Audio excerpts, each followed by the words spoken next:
Awesome. Okay. Well, thank you all for coming.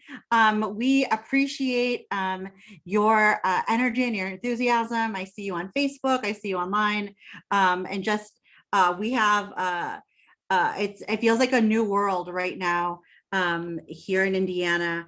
And I'm just affirmed that we have a lot of people with us here for the fight and here for the long haul. And even though it's been very discouraging and very challenging, I'm still very hopeful that we can organize. I've seen a lot of energy kind of joining us in the fight. So thank you again for joining us. I'm Natalia Galvin. I'm the Monroe County chapter president of NOW, and I'm also on the state board with some of our members here. And I will first actually throw it to Shruti to give us a little recap about the week and something hopeful that happened today. Okay, great. So we know it's been a really tough week for everyone, and it seems like every single day another Supreme Court decision comes down that erodes more rights or turns back the clock in some way. But we thought we would start with two pieces of good news. So the first is that, as I think hopefully everybody knows, Justice Ketanji Brown Jackson was sworn in today at the Supreme Court as Associate Justice of the Supreme Court. A tremendous moment where she made history. I feel like it was the one big bright spot in this week. And she's I just looked it up, she's the 116th justice in the 250-year history of our court, and the first Black woman, and so making history in so many ways. And I think she's just been a tremendous advocate throughout her entire life for women, people who are marginalized, for civil rights and for human rights. So I think it's really exciting that she will be there at the Supreme Court. Then our next piece of good news is, I think many of you who had joined us for previous sessions and were listening this week, obviously the Dobbs decision came down on Friday, which allows states to ban abortion. Currently, we just want to reiterate that abortion is legal in Indiana. Until the Indiana legislature meets to draft an abortion ban. So they originally said they were meeting on July 6th to draft that ban. And they just recently announced that they have pushed back the special session of the Indiana legislature to July 25th. And that's where they will take up the issue then about what kind of ban to draft for Indiana. The good news about the move to the 25th is that gives us a lot more time to mobilize, to organize, to make our voices heard, put pressure on the Indiana legislature, and try to back them away from the more extreme positions. And we'll be talking more about that today. But with that, I'll turn it back over to Natalia. Yeah, so we're just going to go through some general business very quickly. Just to kind of piggyback off what Shruti just said, we have been very busy organizing with statewide groups, just trying to figure out how we can best be helpful. Shruti is also going to mention a little bit later about the All Options Fund, and we'll put the links in the chat. Our main focus, we had many, our board had many, sleepless nights and just anxiety over what we saw was coming probably last year. And we tried to figure out what to pivot to see how we could best use our efforts and our tools and any privilege we had in order to help, right? So our main focus, besides finding an amazing partner in All Options that's local, but they do national work, is also organizing with statewide groups and trying the best we can to advocate both for pro-choice candidates, because we know that nothing's going to change without new elected leadership, and then also utilizing our networks in order to best advocate, right? So how do we stop reinventing the wheel? How do we combine efforts? That's why we're so grateful that ACLU is here today. So just a quick reminder, some things that our chapter is doing.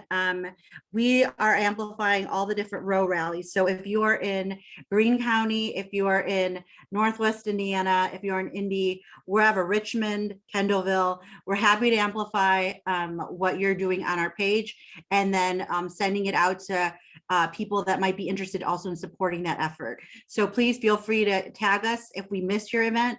We're trying to look ourselves, but we're happy to promote it on our page, any rallies around reproductive justice. And then we also wanted to mention July 22nd through 24th, our 2022 National Now Conference is in Chicago. I believe it is like $120 registration. However, there's a sliding scale. So if you could only pay $10, they want everyone to come, right? So please look for that online. There's a link in the agenda, and then I'll repost the agenda for anybody who just came in. But please look at that. We'd love anyone to come. I don't believe you have to be a Now member if you just want to kind of participate in some of our events that weekend in Chicago. We also want to amplify Pride Fest. It's one of our core issues. We are tabling for it Saturday, August 27th. Mandy Yates, I don't know if she's here yet, but she was traveling today. She's organizing that effort, and in the agenda is a sign up genius. Please join us for some tabling. We would love to table with you if you'll be in Bloomington that day.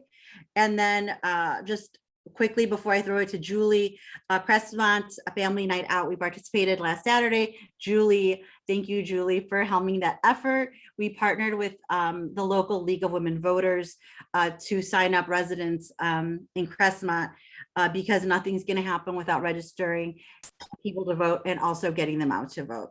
So I tagged something from our Facebook page, and now I'm going to throw it to Julie to also talk about the parade that's on Monday with League of Women Voters.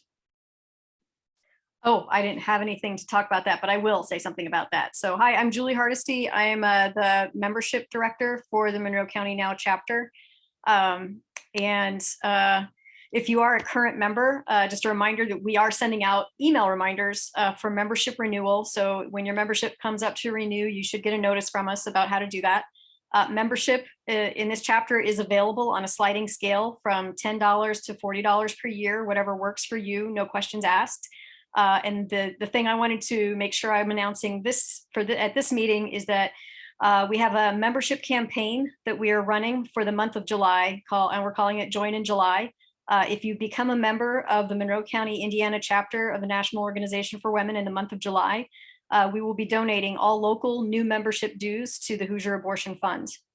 We send a portion of our membership dues we receive for new members to the National Now office, but the rest of the membership dues will go to help Hoosiers in need of abortion care all through the month of July. We'll be posting about this on social media to spread the campaign, so you can watch for that. Help us grow this community and help our fellow Hoosiers get the support that they need. If you want to sign up for a new membership, we have a membership form that will take you through those steps, and I'm putting it in the chat right now. In addition, if you are a new member, you are also eligible for a complimentary Monroe County Now t-shirt while our supplies last. We still have some from having them ordered a while back. Mandy Yates, our treasurer, has our current supply, and we can connect you with a t-shirt as best we can based on what we have in stock. So you can contact me or Mandy to inquire about that. You can always email me at membershipdirector.mcnow@gmail.com. That is my email address if you want to get in touch. And then I also want to reiterate that we've got some links for donating to the Hoosier Abortion Fund campaign. I'll add this into the chat again if you're interested in that. And we also have a link to donate to independent abortion clinics. I believe this is probably nationwide. And then a final note is that July 4th, I will be marching with the League of Women Voters as Monroe County Now in the July 4th parade. And it's not really much of a celebration, but we're going to be there, and we're going to be reminding people to get out and vote. So that's, if you want to join me with Monroe County Now, you can get in touch with me if you want. I think we could, I'd be happy to have people walk with me in the parade and do some chants, and I don't even know what. So haven't quite decided, but that's going to be happening. So thank you. Awesome. Thank you, Julie. So now let's just get into it. We're so lucky to be joined by ACLU. I'm going to throw it to Shruti because she's leading this part of it. I will also say thank you to everyone who donated. And also Shruti wanted to talk about being our captain for hitting our goal. She helped us lead hitting our goal for the Hoosier Abortion Fund, and the I'll let her kind of talk about that. So thank you. Sure. Thanks, Natalia. We had made an MC Now platform and page to raise money for the Hoosier Abortion Fund. They had a campaign last month and we hit our goal. We were able to donate $500. So that was really exciting. We had an MC Now team. And we still have the link open, actually, so we can still post it. And, you know, if people want to keep donating, the money goes straight to all options in the Hoosier Abortion Fund. If you go to the MC Now page, it just like boosts the MC Now team just to show our support that Monroe County Now supports all options and the Hoosier Abortion Fund. But thank you so much to all who donated. I should have checked the number of people who made up that $500, but it was a lot of smaller donations, which is fantastic, which means it was just a lot of people. I think it was, I don't want to guess the number, but it was a lot of people donating to help us get to that amount. And we just want to keep going with that and keep supporting this great organization. So with that, I'll turn to our special guests for today and our topic for today.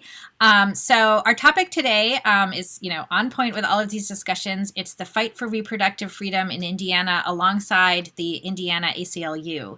So we're so grateful that Katie Blair, the ACLU Indiana Director of Advocacy and Public Policy, and Caitlin Teague, the ACLU Indiana Reproductive Freedom Advocate, have joined us today. So what I'm going to do is just briefly read your bios and then do a brief introduction, and then we have a number of questions for you because I know people are ready to find out what we can do and how we can support you and work alongside you. So I'll start with Katie Blair. As I said, she's Director of Advocacy and Public Policy at the ACLU of Indiana. Originally from Illiopolis, Illinois, she received her undergrad degree in communication and master's in public health from the University of Missouri. She's previously worked as the Director of Activism for Planned Parenthood of Indiana and also served as Executive Director for the 51% Club, which is a political organization aimed at inspiring Democratic women to vote. During the 2015 legislative session, she took a leave from her work with the ACLU of Indiana to serve as campaign manager for Freedom Indiana, the statewide grassroots group that opposed the so-called RFRA, right? It was the Indiana Religious Freedom Restoration Act, which would have created a license to discriminate against LGBTQ Hoosiers and a host of unintended consequences. She continued her work with Freedom Indiana through the 2016 legislative session when the campaign pushed for the Indiana General Assembly to pass statewide protection for LGBTQ Hoosiers. Currently at the ACLU of Indiana, Katie spearheads the organization's coalition and legislative work on issues like privacy and surveillance, LGBTQ rights, smart justice, immigrant rights, reproductive justice, and voting rights. She lives in Indianapolis with her wife, Megan, and their 3 dogs, Stevie Nicks, Jolene, and Willow. That's amazing. And her pronouns are she, her, and hers. So thank you so much, Katie, for joining us today. I'll now introduce Caitlin Teague, is the Indiana Reproductive Freedom Advocate at the ACLU of Indiana. Caitlin is originally from Tell City, Indiana, and moved to Indianapolis in 2019 to attend IUPUI. She will graduate in December 2022 with a Bachelor of Science in Public Affairs, so congratulations. She was previously a legislative intern for the Hannah News Service, where she was afforded firsthand knowledge of the legislative process and moving parts of the Indiana State Legislature. Currently, as the Reproductive Freedom Advocate at the ACLU of Indiana, she works closely with members of the advocacy team to develop and implement our reproductive rights priorities by working with local and statewide partners. She also lives in Indianapolis with her puppy, Lady, and her pronouns are she and her. So welcome again, Caitlin and Katie. Thank you so much for joining us. And I'll just do a little bit of backdrop for people who are joining us now, and then we'll move to our questions. So as we all know, on Friday, June 24th, an extremist conservative majority of the U.S. Supreme Court overturned Roe versus Wade and overturned basically an individual's constitutional right to reproductive privacy and pushed these decisions to the states. In Indiana, our Governor Holcomb immediately responded and stated, this is a quote from him: "The Supreme Court's decision is clear, and it is now up to states to address this important issue. We'll do that in short order in Indiana. I've already called the Indiana General Assembly back on July 6th, which now changed to the 25th, and I expect members to take up this matter as well. I've been clear in stating I am pro-life, and we have an opportunity to make progress in protecting the sanctity of life, and that is exactly what we will do." So that's the end of that quote, but he left no doubt as to what they plan on doing in the Indiana special session. There's been a number of Republicans saying that they intend to limit freedom of choice for Hoosiers capable of pregnancy as soon as possible. And this is a quote from Natalia, which I think is really just tells us, where we are right now, which is that the most personal of reproductive decisions are about to be decided by an Indiana state house with an alarming supermajority of extremist and conservative men. So here we are. We have this past Saturday, the ACLU, Planned Parenthood, and Women for Change held a rally protesting this decision and asking for expanded abortion access. Thousands of people came, including some of you who are here today, to show their support for reproductive freedom. But we're all faced with this question: what happens next, and what should we do now? So before we jump into specific questions, Katie and Caitlin, we wanted to ask if you wanted to share your thoughts about what our audience should know about the state of abortion rights in Indiana, as well as the July 25th session, and what's next for the ACLU of Indiana. Yeah, hi. Well, thank you so much for inviting us here today. It's so good to see your faces, to see your, little black squares even too. It's so good to see everyone. So thank you. Like I said, I'm Katie Blair. I'm the Director of Advocacy and Public Policy at the ACLU, and I've served in this role for almost 9 years now. And so what you need to know is it's kind of some of the things that you were celebrating earlier. Abortion is still legal currently in Indiana. And that is something that, while we're just staring down this horrible path that we're about to go on, that I personally am proud, because we fought for years to make sure that Indiana did not pass a trigger ban, which would have meant that as soon as Roe was overturned, abortion would be illegal here in this state. So every day, Governor Holcomb or, legislature just like push special session back, fine, then there's just a little bit more time for us to have reproductive freedom in this state. And so for that, I'm proud. And then we had an amazing rally on this weekend. I actually, unfortunately, my wife's mother passed away suddenly, and it was very devastating, and I had to leave the office for a week. But my team was able to just pull together that rally in my absence, with about 5,000 people, 5,000 of our closest friends, and so many of you. And so we're just really thankful for that. Leading up to the special session on the 25th, we will be doing state house actions all throughout special session. We will be kicking it and know that everything is, we're building a plane as we fly.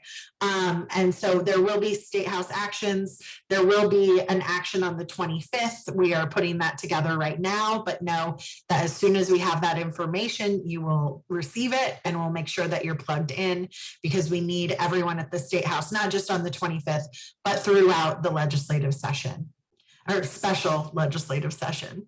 Caitlin, do you have anything to add? Yeah, hi everyone. I'm Caitlin. I'm the reproductive freedom advocate. Katie has been amazing introducing me to everyone, and that rally was by far the highlight of my year, even though sad circumstances. But I'm really excited this is only week 3 of my job, so I'm really excited to get a little bit farther, and excited to have some more time for a special session. Yeah. Thank you so much for all you're doing. And I see when you mentioned, that's an incredible accomplishment about not having a trigger ban that went into, I mean, we had other states where it went into force at midnight, the day that Dobbs was released, right? And I see that Nan put in some really helpful information in the chat that all options needs about $400 to $500 dollars per request from a pregnant person. And thank you also for helping to raise money.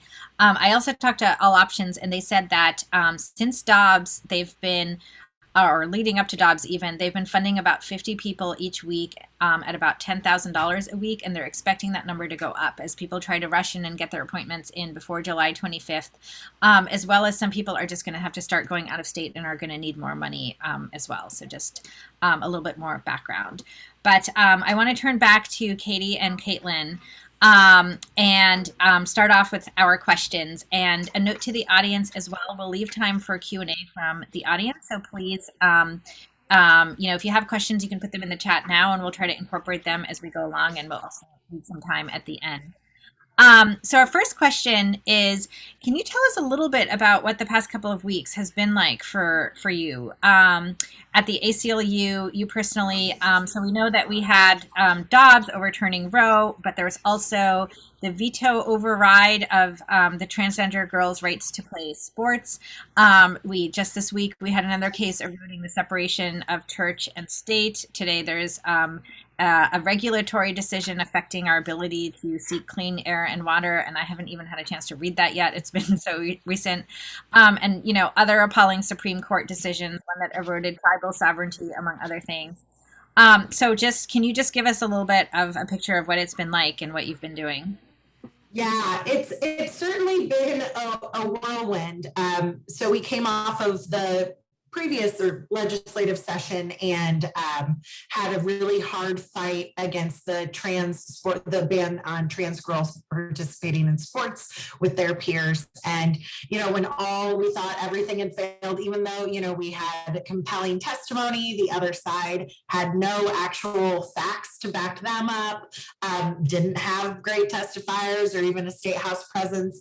But, we saw that bill pass, and then we're shocked and thrilled when Governor Holcomb vetoed that bill, stating a lot of the same things that we had in our press release. It was very interesting, and I've definitely never been in that situation before here in Indiana to have a governor echoing my same sentiments.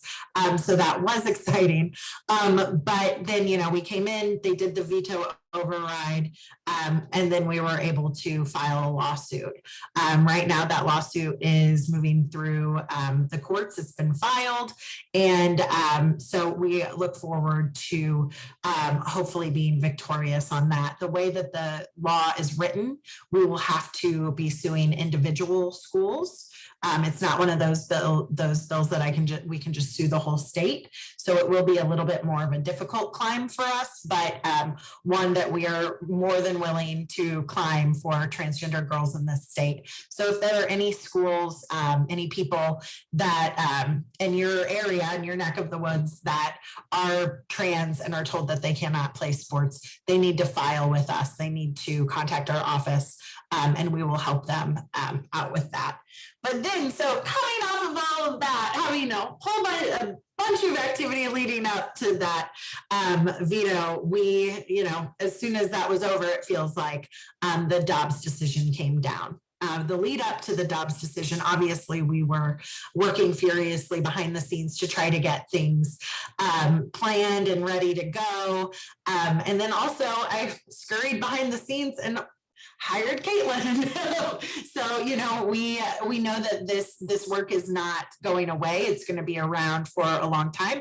It took us a long time to get here. It's going to take us a long time to claw our way back out. And so we're excited to be able to have a new position on our team.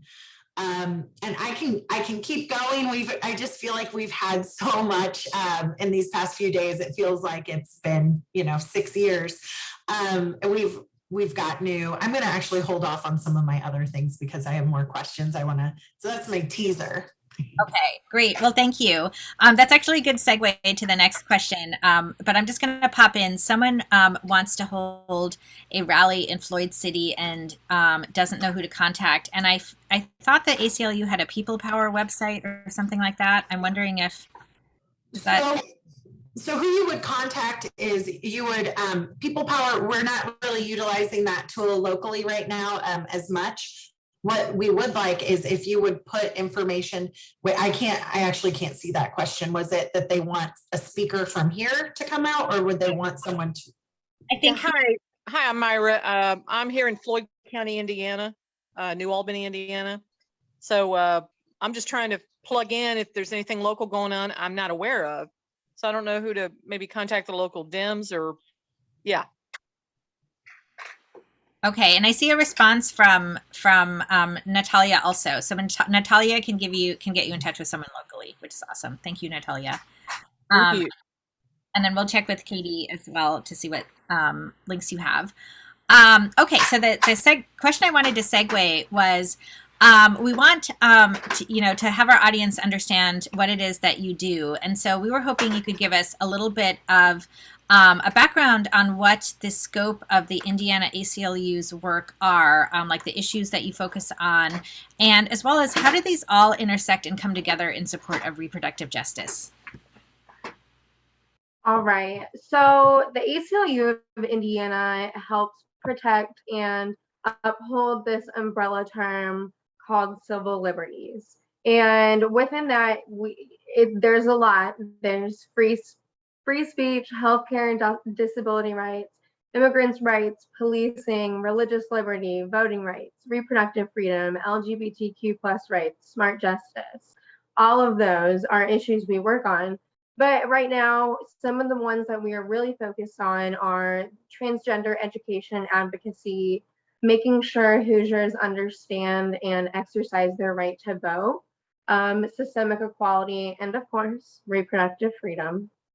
And so when discussing reproductive justice, you see where those areas start to intersect with each other. We know that the Dobbs decision and any future ban from the states will disproportionately affect Black and Brown communities. And we know that it's going to hit those experiencing poverty hard, and trans and non-binary people are going to lose access to gender-affirming healthcare. There's no complete racial, economic, or LGBTQ+ justice without reproductive justice. Katie, I don't know if you have any other comments. You hit the nail on the head. Well, thank you. And that was really helpful. I was wondering first, just to circle back, could you explain what smart justice is? And then we have some more questions. Well, I'll just tell you the next question. The next question was, in those areas, what services do you provide? So if like somebody needs help, what would they go to you for and how would that work? Smart justice is a term that we use to kind of encapsulate, like take a holistic look at the criminal legal system. And so that is one of those ACLU words that actually just really looks at all of the players involved in the criminal legal system and tries to address those issues. So I'm gonna go ahead and go to your question then.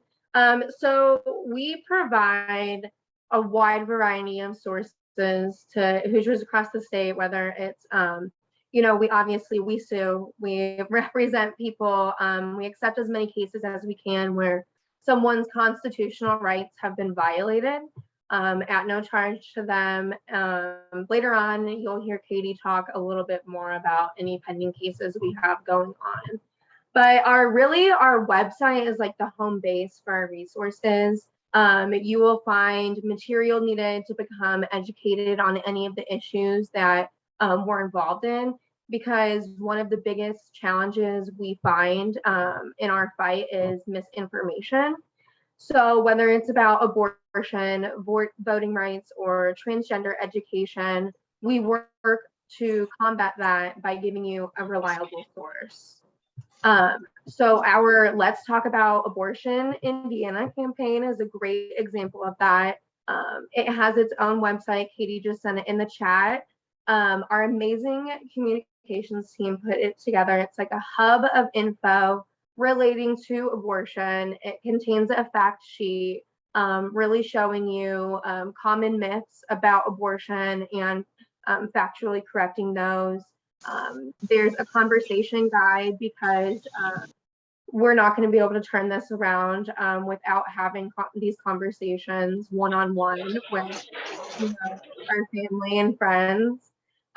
There's audio recordings of a few doctors, a rabbi, a reverend, and their thoughts on several common myths surrounding abortion. So we're really trying to give you the power of knowledge by making you aware of your rights. So any legal changes made in Indiana are updated on our end as they happen. Those who sign up for action alerts, those are text messages or emails, stay informed on current issues and campaigns, upcoming events, how to get more involved as well. Along with that, we also have a bill tracker that in the active legislative session that flags any piece of legislation that could affect the Hoosiers, any Hoosier civil liberties. So we kind of take you through the process of understanding an issue to stay informed, and then we equip you with some tools to be able to take some action. We have an activist toolkit available to guide you through legislative advocacy, whether that's sending letters, emails, making phone calls, or attending a third house. We also provide volunteer opportunities for those who really want to do something in person. And we do stuff like this where we travel around the state to speak at rallies, job sites, or organization meetings similar to what we are doing right now. So we really just strive to be an ally to the communities around the state of Indiana. It takes every single one of us to use our voice, and we just want to empower you and give you the tools to be able to do that. So I want to go quickly. Is it okay if I talk about our Let's Talk About Abortion campaign really quick? So one thing that we, have picked up on, and it's no, there's no denying that radical anti-abortion activists and just throughout throughout history, we have been shamed into not speaking about abortion, not talking about it. It's been too taboo, too stigmatized. And so we thought that needs to change. We know that it needs to change. And so we invested in a multi-year campaign called Let's Talk About Abortion, where we used messaging research, where we, did polling and everything. And then we also dug into some of those to see kind of where all the misinformation was and where it was coming from. And so we took that information and we helped write factual rebuttals to that information. We worked with people that work with directly impacted populations from all sorts of different kind of areas of expertise. So is it faith leaders or abortion providers? You name it, we've reached out and we've talked to them. And so we've put together this really wonderful comprehensive guide with the facts to back it up because we love winning arguments. That's kind of what we do. And so we kind of embarked on that. And with that, we have a very big marketing push around that, where we are running ads, we're running billboards. This isn't going away. We've invested, this is a multi-year campaign. So you'll be seeing a lot from us. Thank you. That is fantastic. And that website is an incredible resource as well. And I just clicked on it and saw that it has a link you can use to contact your representative directly. So I just put that in there. So you can pressure them for in advance of July 25th. So thank you. Moving to, sorry, my daughter is playing with a Barbie camper van, and apparently that's the horn. So okay. camper vans out of sight. So can you tell us, as you know, as we think about July 25th, even after July 25th, we know the Indiana legislature is going to meet next year and could do all sorts of things, both with abortion, transgender rights, lots of other issues. Could you tell us, how do you keep tabs on what is going on in the State House and how we might be able to follow that as well? Yeah, so throughout my long 3 weeks here at the ACLU, I've realized that what a great job our staff has done in creating the important relationships that keep us in a tight loop with what is going on at the State House. Katie has been amazing at keeping relationships with elected officials on either side of the aisle. We are constantly in contact with someone at the State House, but I think Katie might be able to give a little bit more insight into that. So what I do is I just hire new people and have them just gas me up before I talk. No, so we work really hard to keep relationships going with people from across the aisle, and also just with other organizations that do similar work, or even organizations that are unlikely partners. But then we also know that we have a shared interest, maybe in this like one little area. One way that we're really able to build kind of relationships, especially with lawmakers, is the amount of various issue areas that we cover. So I may have a lawmaker who is like, heck no, I am not talking to you about reproductive rights, but man, I always think that the government is trying to, spy on me and my family. I really care about this one piece of legislation. And we always, we usually happen to have some kind of a stance on that we can weigh in on, or, it's just kind of across the board. So we're really able to kind of get our foot in the door based on figuring out what lever to push with each legislator. That's fantastic. And in terms of these coalition building efforts, what role is there, do you think, that Monroe County Now or that our individual members could play in supporting those efforts or being a part of them? Yeah, so, one thing that I would say is we don't get anything done without relationships and relationships in the community. We absolutely cannot do this work for a number of reasons. One, there's just too much to do. And also sometimes we're not the best people to take something on. Sometimes our voice isn't the most powerful at the table. Or, shocker, sometimes we're a little polarizing. And so it's important for us to step back and support from the background. It just depends on the issue area. And we never want to step on anyone's toes doing work in a specific area that's, been around the block and knows what's up. We just want to support, oftentimes. And Now has always been a great partner to us across the state. Various Now chapters have been wonderful to work with. And, being a good partner to us is inviting us to do things like this. We desperately need to be able to be out in the community and be talking with like-minded folks like yourself. Then we also have, I think I'm just going to jump into really one ask that I have for this group. Yesterday, so we're all kind of scurrying around right now that the Dobbs decision has come down, and now that special session is set, and we really found a hole in our advocacy. And that's one thing that we do, we look for, is whenever we look at the playing field and we try to identify holes that we can fit in. And so what we found was that there wasn't any space being created for businesses, big, small, medium-sized businesses. There wasn't one encapsulating place that people can go to sign on to a letter, to take some kind of action against the Dobbs decision. And we know that in Indiana, the voices of the business community are very strong. And it's been a tool that we've used for years now.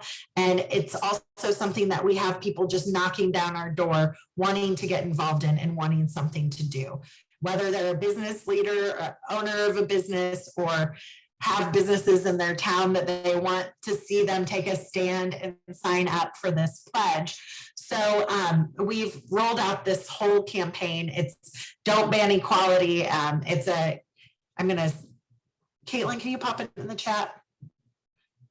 It's this letter sign on that you'll see, and there's a whole form on it. And what we're also offering with this is that once a business signs up, we'll connect with them and see if they would like any of our marketing tools. So we'll have, a social media toolkit, obviously, but then we're going to have lapel pins for folks that say work, in the front with customers or are out and about. So we'll have lapel pins for people to wear that say that, that they support reproductive freedom.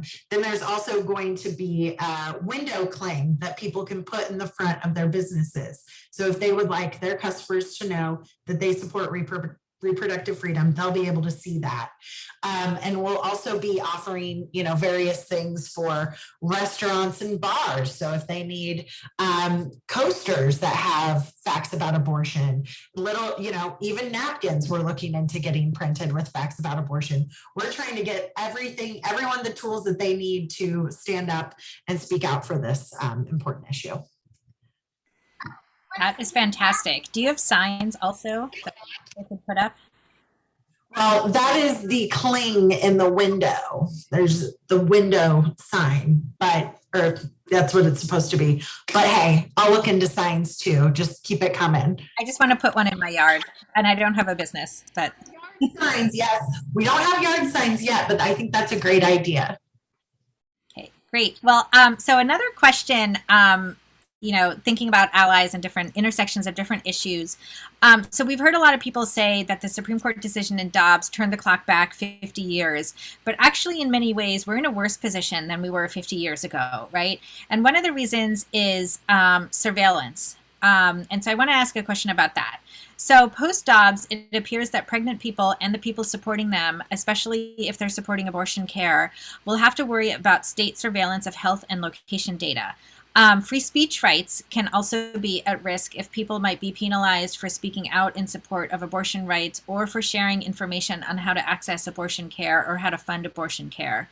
So could you tell us, we thought these issues kind of intersect with what the ACLU does. And I'm wondering if you could tell us more about the risks ahead in these areas and how we can prepare for them or how the ACLU can help people in these situations. Yeah. So, well, just because the Dobbs decision has already, come down now that Roe is overturned, that doesn't mean that it can just be a free for all and wherever, they can pass whatever legislation they want. We still do have rights.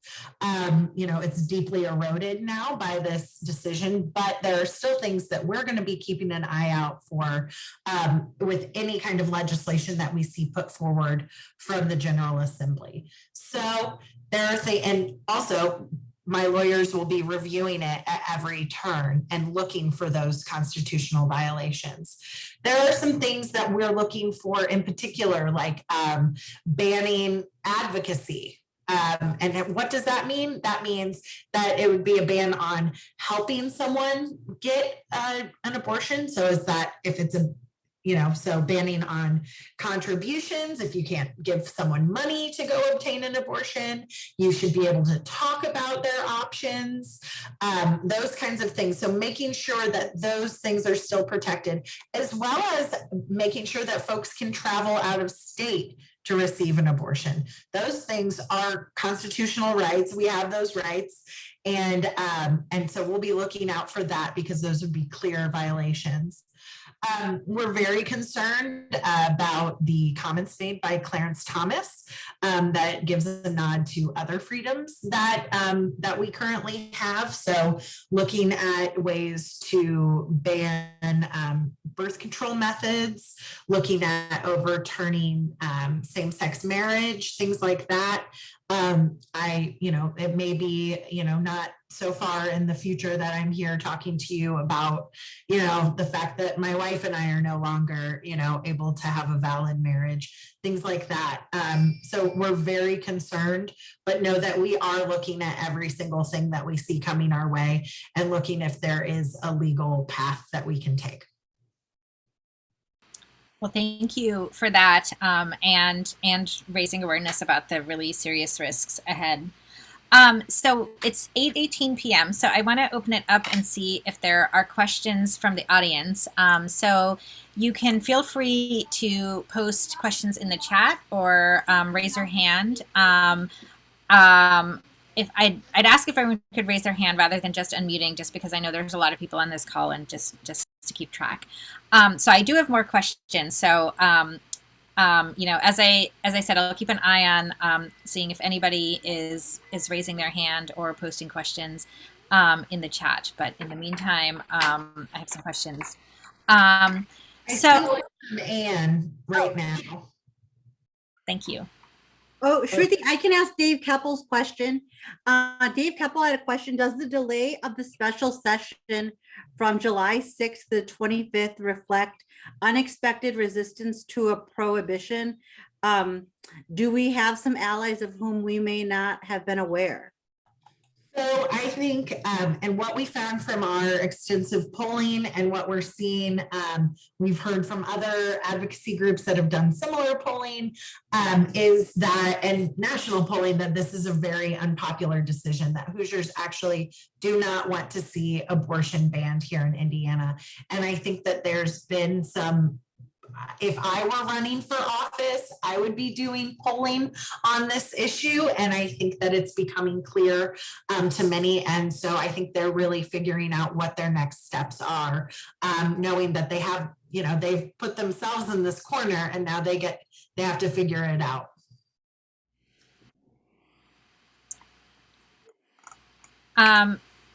I see a question from Anne and then Abby. So Anne's question is, will public testimony be allowed at the session on the 25th? Now, Anne, I think so. I think what they would have to do, they're going to have to do this bill and, the whopping $225 that we're going to get to fix inflation.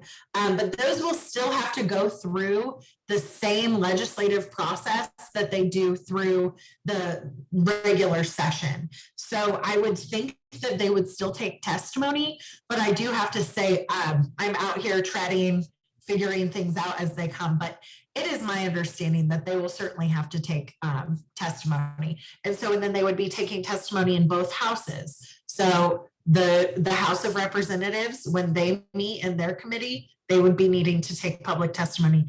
Same thing with the Senate. So there will be, if it all goes according to my crystal visions, there will be 2 opportunities to give public testimony. Thank you. Abby? My question is kind of like 2 questions rolled in one a little bit. So I think that there's been like a lot of disturbing language I've seen online about like forced vasectomies, and I think a lot of people kind of mean it as a joke a bit. But also, like what I really appreciated about this conversation is that you also talked a lot about the trans ban and like why like reproductive rights is not just a women's issue. It's like something that's related to LGBTQ issues. It's also related to trans rights. And I think Clarence Thomas's like his opinion also make that clear in some ways. But I was wondering if you could talk a bit about like why is it important to be LGBTQ inclusive in our language and activities like around reproductive rights and about abortion access, and why it's maybe not a good idea to talk about forced vasectomy. Thank you. Yeah, right. I'm with you, Abby. Well, so, we make sure that we include, when we talk about, abortion rights, that we talk both of, we talk about people who can become pregnant. So whether that's women, trans folks, non-binary folks, we want to make sure that we're protecting everyone's rights, and we don't want to exclude anyone, especially in this time where the laws are being made very targeted. And so that's something that we deeply value, and we, hold dear to make sure that we are as inclusive as possible. And we have been from the start, and we will continue all the time. I haven't really talked or thought a lot about forced vasectomies. And I haven't done that because I know that we live in a world where that would never happen. So I've just kept moving along and doing my job, which is kind of where I'm at right now. But I definitely share your sentiment that while it may be funny, we really don't want to force anything on anyone's bodies. Yeah. And just to add to Abby's point, Indiana was the first state in the United States to allow forcible sterilizations in 1906. So I don't know if that was vasectomies or what, but we have this pretty terrible history, and pregnant women have already been prosecuted for miscarrying or abortions in Indiana, and they were women of color, right? The most recent ones were Purvi Patel and Baby Shui. So, and just in the last couple of years. Okay, so I see a bunch of questions. I'll start with the ones in the chat and then move to the people with their hands raised. So there's a couple of questions. I'm going to put them together about the session on the 25th. So one is there going to be a limit on public testimony, an hour or 2 hours, or do we know? And the second question related to that is, what are you guessing is most likely? A total ban, a 6-week ban, exceptions for rape or incest, or to save the mother? Yeah, so like I said, and hi, Regina, I'm not for sure how it will go. I'm not going to lie, I was very disheartened by some of the tactics that were used during session this year to limit testimony around the classroom censorship bills, also known as the anti-critical race theory bills. You know, they only took about half the testimony and they limited things to a matter of, you know, like 60 seconds. It was insane. This is a pretty big issue, and they're going to receive a lot of public scrutiny if they do not allow for people to testify. So I'm very interested to see how that all goes down. But keeping that in mind, I would limit your testimony if you do plan to testify to 2 to 3 minutes, because there's going to be so many people on both sides of the issue coming out. And then what was the other? About what you expect to see, like limits on, you know, rape, incest, life of the mother. So there is there's some model legislation that's being shopped around across the country, and it's in various forms of disgusting and despicable. I think that it will, I mean, I can't really guess at this point. I don't feel comfortable speculating on this call. I can't. Okay, well, thank you. I wanted to read one of the other questions. Great question from Heather. What advice would you give someone who has a lack of confidence or a lot of social anxiety but feels ready to start being active instead of passive in the face of injustice and the stripping away of rights? So well put, Heather, as a start. Well, wow, that's a really, really great question. And one that I haven't even thought about. Caitlin, do you have any thoughts? Do you want to tackle this one for a second? Sure. So I'm relatively young, so I feel a lot of that lack of confidence. I have felt that before, being in such an interesting power dynamic of a field sometimes. So one of the things that I found that really gave me a lot of confidence to kind of tone down that social anxiety is educating myself to then feel comfortable. If I think a thought in my head and I want to voice my opinion, I feel comfortable knowing that I can back that up, that I know the facts behind this. And like Katie said, we like to win arguments. So that's another reason, that's one way. And then I would say just getting involved. I went to my first Women's March last year in October to Washington, D.C. And there's just every type of person you can meet. And it's a really welcoming, a really inclusive environment. And once you're in it and you're chanting away, all that social anxiety seems to go away.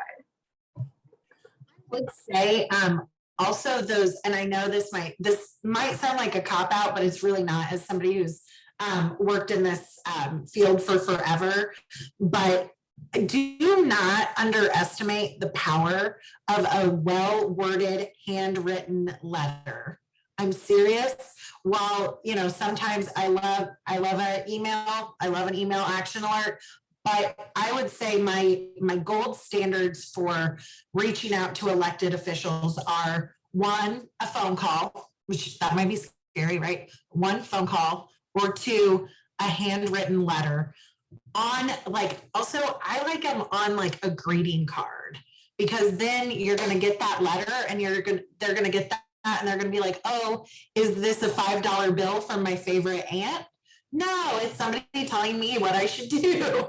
And that's one of my tactics. And so, you know, that's something that I've found is good for somebody who wants to speak out and do something, but may not want to, you know, be super out there.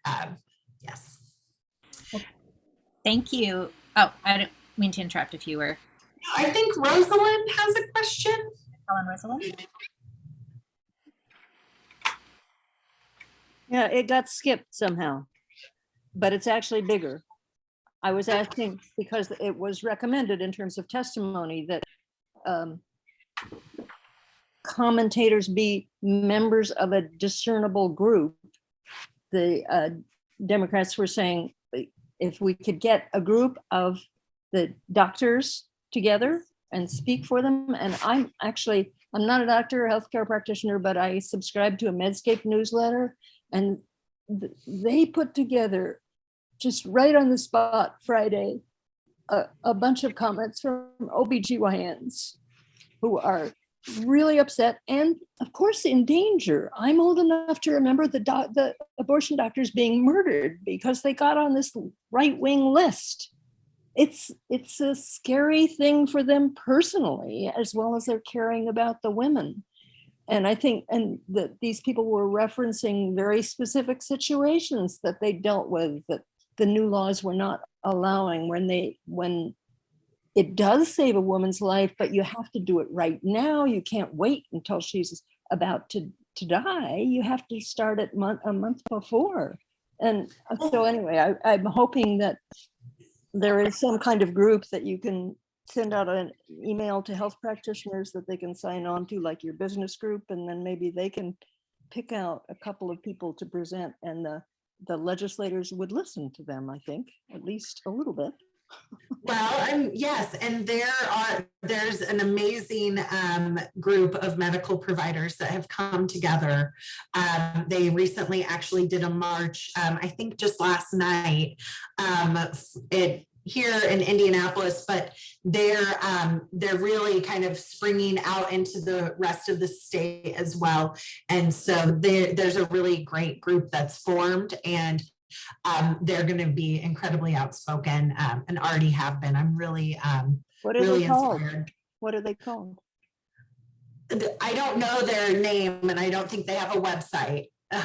But yes, and I just wanted to note that my actual first day at Planned Parenthood, my first big girl job was the day after Dr. George Tiller was murdered back, God, like a decade or so ago.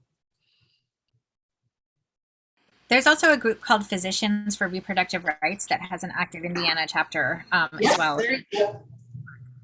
That's the name. I just didn't know. There's one last question I want to raise, and I think we're going to have to wrap up because we're actually over time. But on that same note about other spaces, are there ways to energize men around the topic? Who's working on that? Sports teams, conferences? Are there businesses making decisions to leave, cancel, or offer employees a job in another state? Advocacy, I guess, for businesses. Yeah, I'm not, there's a lot of stuff flying at us really fast right now.